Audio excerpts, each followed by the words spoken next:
This entitled boss thinks he can take advantage of his poor worker and make him on call 24/7. But when this clever employee reads the fine print, he realizes he found a loophole that can get revenge at his boss and make himself rich at the same time. Happy birthday, today's your birthday, and on with the revamped show. This happened roughly 5 years ago, just after I turned 18. My mother was running a small art supply shop in the small farming community I grew up in. She took this shop over after the original owners went bankrupt and sold it off. She was doing a pretty good job. Both of my parents are pretty business minded and would make amazing business partners if they could stand being in the same room together longer than 30 minutes. Just making a few silly choices here and there. And she got us kids to help out quite often. One visit during the Christmas holidays, I had come up from my dad's to stay for about a month, and my mother had the amazing idea to teach the 3 kids, me, just turned 18, brother 16, and stepsister 8, about having a real job, and printed up contracts for us to become employees under her. For my brother and sister, these were not worth the paper they were written on, as they were under 18, but because I was 18, it would have been legally binding. This wasn't her intention at all, but I wasn't willing to take the risk, so I filled it out with complete BS, putting my name down as Elvis, saying I had jail time, drawing a cat as a signature, etc. She went nuts at me. I was apparently being disrespectful and childish, and when I tried to explain myself, I was told to shut up and to not talk back to her. The convo would go word for word. How could you do this? Why would you do something so stupid? Because I'm... Shut up, I'm still talking. After this, it was dropped, and everyone carried on working like normal. Then I started to notice small and stupid things Mum would yell at the kids for. They come in from lunch 5 minutes late. They are in breach of contract. A friend comes in and talks to them for 2 minutes. They are in breach of contract. They want to go to the movies with a friend and have a proper holiday for a day. You're in breach of contract. This is when I decided to read the contract. I didn't before as I had no intention of signing it, and it was ridiculous. Pay was minimum wage, travel cost plus food cost, and came out to like $5 New Zealand a week. No days off unless you were seriously sick, 30-minute lunch break in an 8-hour day, no personal communication during work hours, no food or drink while working. Arriving late and leaving early would be penalized, and these were the worst ones I can remember. I decided this was total BS and I needed to teach her something. So using my limited legal knowledge from my IT degree, I rewrote the contract. Minimum wage with travel reimbursed. Paid day off for something as little as a cold. 1 hour lunch break. Personal conversation allowed as long as I'm working at the same time. Leaving and arriving 20 minutes late or early caused no penalty. Also, due to my IT qualification, any hour I do in IT related work gained double pay, even if it was just for 5 minutes. Contract became void after 2 weeks. I was due to go home in 3. I took this new contract to my mum at the end of the week. Mum, I'm sorry for being a pain about the contract. So I read through it, corrected some mistakes I could see, and signed it for you. Oh, thank you. I'll get that signed immediately and we'll start on Monday. To my brother and sister. See, this is good to learn. I purposely left some mistakes for you to find, but neither of you read your contracts. Always read your contracts carefully. Sure enough, she signed it without reading it, gave me a copy, and I was employed for a few weeks. When it came time to hand in our hours and get paid, my brother and sister went first. They got their $5 and were happy. When my turn came, I handed over a notebook with my detailed notes on every task I did, how long it took,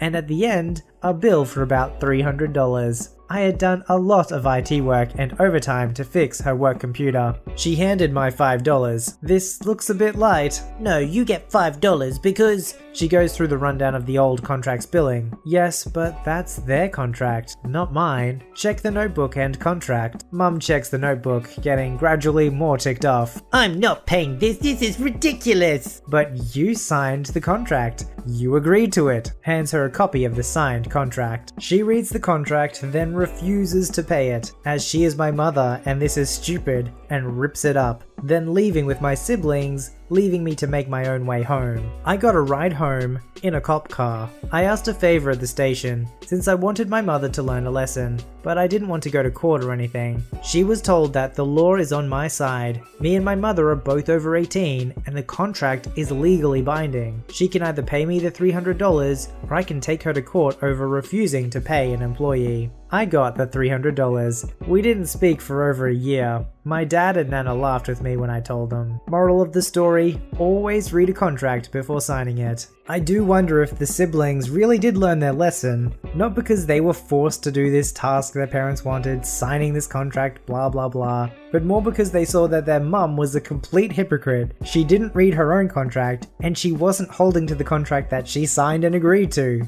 I feel like that would stick a lot more in my head than just being forced to do this what seems like an arbitrary thing when you're like an 8-year-old kid. I work at a restaurant that is part of a country club. Members pay $45,000 initial fee plus $500 a month for their membership. Attached to the club is a nice resort with approximately 600 rooms. People will charge their bills either to their 4X member account or to their 3X room number. Members get a 20% discount. Resort guests don't get a discount. Karen lives at the resort permanently. Always charges her bill to her room, 3X number, but demands a member discount saying she is a member. Our manager said to give her a discount, just so she could leave him alone. When Karen comes to eat at our restaurant, there is always a problem. Either there is a hair in her food that turns out to be a thread from a lemongrass dressing, or her wine is too warm, her salmon is undercooked, her salad has wilted from a hot chicken. Karen always wants free crap, and she used to always get it, up until I became in charge. This one night I was serving her. Busy night. All of us are in the weeds, running around like crazy. Karen shows up with a friend. As always, Karen makes smart comments as she knows better than us. Demands Cabernet from Argentina. I tell her we only have Malbec from Argentina. I haven't heard of a cab from there, as it's known for its Malbecs. She laughs at me and asks for a menu to prove me wrong. I bring her the menu. She reads it and says, "Oh, I meant Malbec." Okay lady, cool story. Then her friend wants a salad from a dinner menu as her side salad to a main course. I said that a side salad is just a garden salad. If you want to upgrade to one of our specialty salads, it's an upgrade, and I'll have to charge for it separately. Karen starts arguing and I tell her I'll just add another $2 for an upgrade instead of charging her a whole $12 for that salad. Despite being in the weeds, I make sure to come back to them more often because I know what a particular guest she is. At the end, she says what a great service I have provided and tips me 10% instead of 20% that I get from virtually everyone else. Despite the fact I didn't charge her another $10 and that I gave her a 20% member discount before she asked for it, and she also said she liked the service. That's when I said, no more. I'm actually a bartender,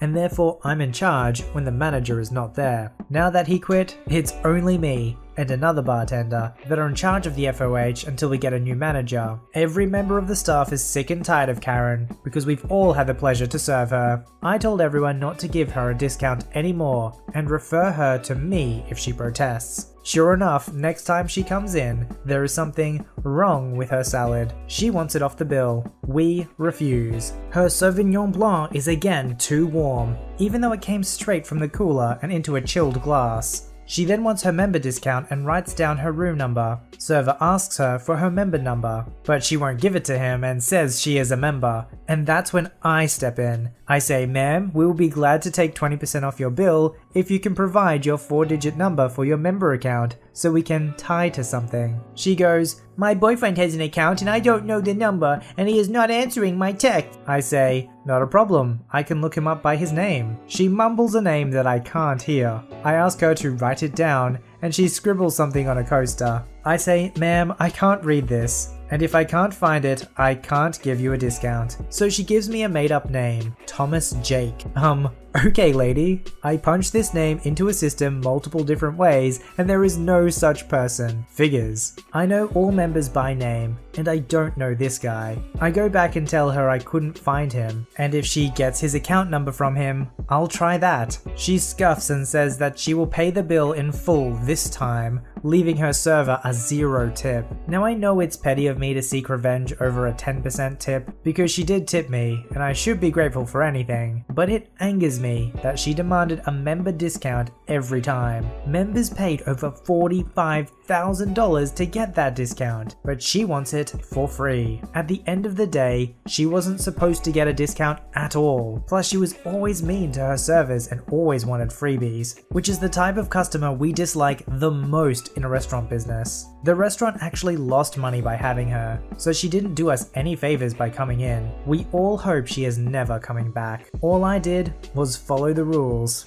Many years ago, more than 15, I worked as a programmer for an oil and gas automation company. This means we would design and build the computer systems for oil and gas plants, commission them, and support the operators during day-to-day operations. Because of this, my company ran a 24/7 support phone. Every week, a member of my team would get the phone and be expected to be available to answer calls 24/7. We had enough people on the team that it would roughly equate to getting the phone twice a year. Most of the employees of this company were salaried, and the 24/7 phone was written into their contract. For every phone call they took, they could charge a minimum of 1 hour in banked time. This was a good deal for them, and made the 24/7 phone easier to handle. I was a little different than my coworkers in that I wasn't a salaried employee. I was an hourly contractor. My coworkers would bank their time, but I was just paid out bi-weekly. My contract also stated that if I was being paid by the company, I had to be available exclusively to the company. This was added by their HR department because a few years before they caught an hourly contractor running side jobs for other businesses at his desk. This also meant that if they wanted me to be available exclusively to the company, they had to pay for my time. For 2 years, I knew the 24/7 phone existed, but had never had to take it because, according to my contract, if they wanted me to be available, they had to pay my hourly rate after normal work hours to ensure that I was available to answer the phone when it rang. Then, as in most corporate stories, my completely awesome manager left for greener pastures and was replaced with an absolute tool. After a month of being in the office, he decided it wasn't fair that everyone took turns on the phone except for me. He declared that I would be put in the rotation effective immediately. I didn't want to cost the company a ton of money, so I tried to explain that if I'm on the 24/7 phone, that means they have to pay me 24 hours a day for 7 days a week. He scoffed and told me I obviously didn't understand how business worked. I told him he didn't understand how my contract was laid out and that I'm an hourly contractor, not a salaried employee. He insisted that to be a team player, I had better take the phone or look elsewhere for employment.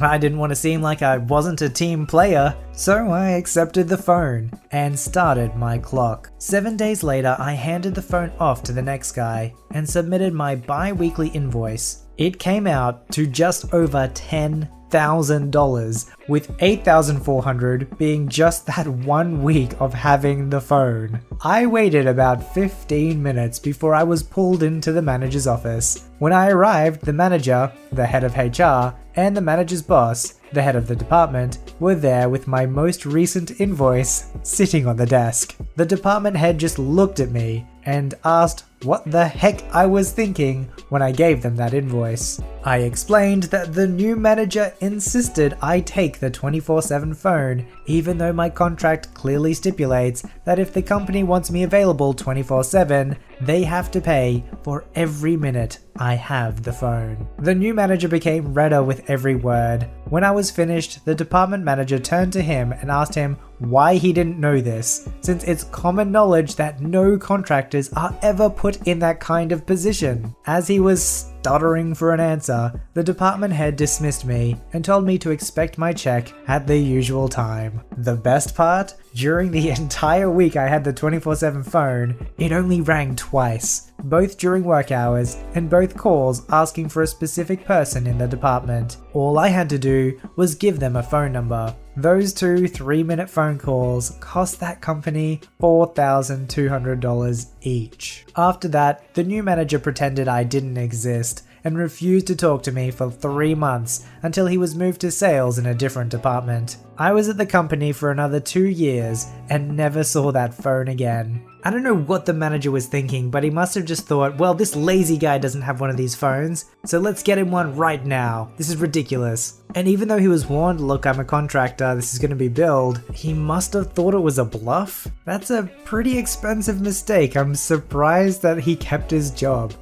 I had a job for a while where I was supposed to be the night shift quality control tech, but ended up running the entire shift because the supervisor was unreliable. He was eventually fired and I officially ran the shift for a few months before a new supervisor was hired. We'll call him E. E was drinking buddies with the owner and would often call off or show up drunk. In 6 months, I don't believe he ever worked a full 40-hour week. Everyone just kind of rolled with the idea that E was in charge on paper, but I was in charge in reality. E really didn't like that. He went crying to HR. And after yet another night where E showed up long enough to screw up everything and leave, HR called me in. The conversation went like this. You know you're not the boss, right? Yeah. E says the guys listens to you more than him. Hard to listen to a guy who's never here. That's a bad attitude. I'm sending you to a class on how to deal with difficult people, and you're not a boss. So what do I do if E doesn't show up? You're not a boss, you do nothing. In my head, awesome. She then issued me write-ups detailing this conversation. 2 nights later, E calls off. I listened.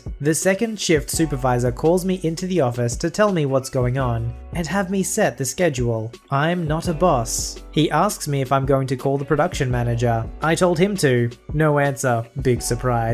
And he tried calling a few other managers. No answer. Workers are coming in. What are we going to do? Don't know. I'm not a boss. The second shift supervisor set the schedule and left. He didn't get paid enough to deal with this either. The supervisors were the only ones with machine lock codes to fix faults. Press goes down. I'm not a boss. Hey, I need tooling only the supervisor can issue. I'm not a boss. I need paperwork not related to quality. Not a boss. Finally, my senior operator got fed up with sweeping. This is about 3 hours after his lathe went down on a simple error, and asked me for HR's number. Now that I can definitely do. Dial 9 for an outside line. He called her repeatedly for close to half an hour before she answered. He told her to get her butt up to the shop and hung up. The whole shift, at this point nothing was running, sat in QC for about an hour before she showed up. Why is nothing running? I'm not a boss. Well, where's E? Called off. Well, then you're in charge. I reached into my desk and pulled out the training slip and write-ups she gave me earlier. Not according to these. I didn't mean it like that. Then you shouldn't have wrote it like that. What will it take for you to forget that conversation? An apology, cancel my class, and next time that alcoholic comes crying to you, tell him that we'll all start treating him like he's in charge when he starts acting like it. After the most insincere apology I have ever heard, I got everything running again and never heard anything about it again. That's the great thing about malicious compliance. It's like either way you win. Either you keep running things like how they're supposed to be run, or you do what they say, in which case you do nothing and see the sweet, sweet consequences. Submit your story to be read on the channel at voiceyherestories@gmail.com and join our Voicey veteran community at r/VoiceyHere. Don't forget to like, subscribe, and hit that bell to never miss an episode. Alright, Voicey veterans, I'll see you in the next one.